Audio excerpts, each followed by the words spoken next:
Hoje eu vou te apresentar Uda, uma das mulheres que desempenhou um grande papel em Israel e que foi a profetisa do avivamento. Bom, para começar essa história, eu preciso te falar que na época quem reinava era o rei Josias. E ele, durante a sua maturidade, ele começou a sentir muita falta de estar mais próximo de Deus. E aí, o que ele fez? Ele começou a dar uma limpa daquelas falsas religiões. Começou mesmo a retirar, a expulsar essas pessoas. E durante essa reformulação, Ilquias, que era o seu sumo sacerdote, encontrou o livro da lei.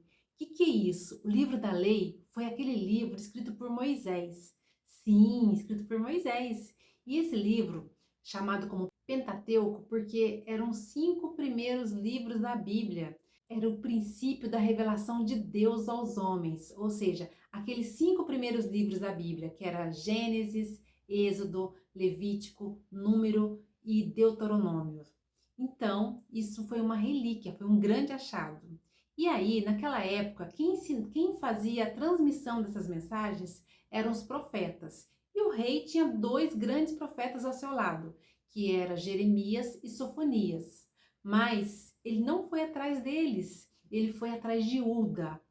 Mas quem que era a Uda nessa época? Bom, Uda era a esposa de Salum. Salum era aquele personal stylist, ele que cuidava do guarda-roupa do rei. Mas Uda já era muito conhecida. Por quê?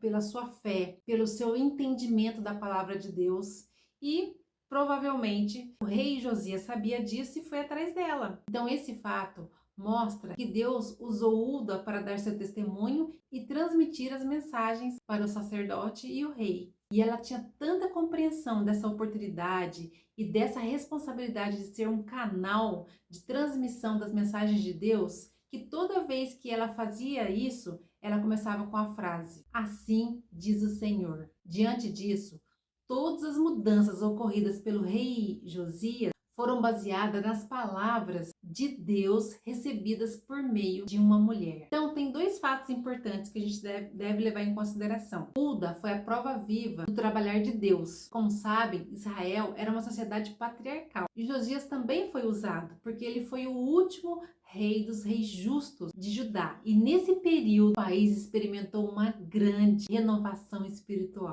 O que aprendemos com Uda é o seu relacionamento com Deus. Todos já conheciam ela por falar de Deus.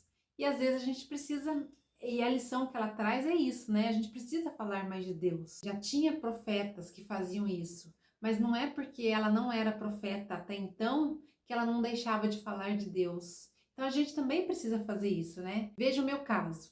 Eu não sou de nenhuma igreja, mas no entanto, eu tenho sede desse conhecimento e passo para vocês. Então isso fica como reflexão. Pode ser que você tem muito a ensinar, mas você está em silêncio. Pense nisso.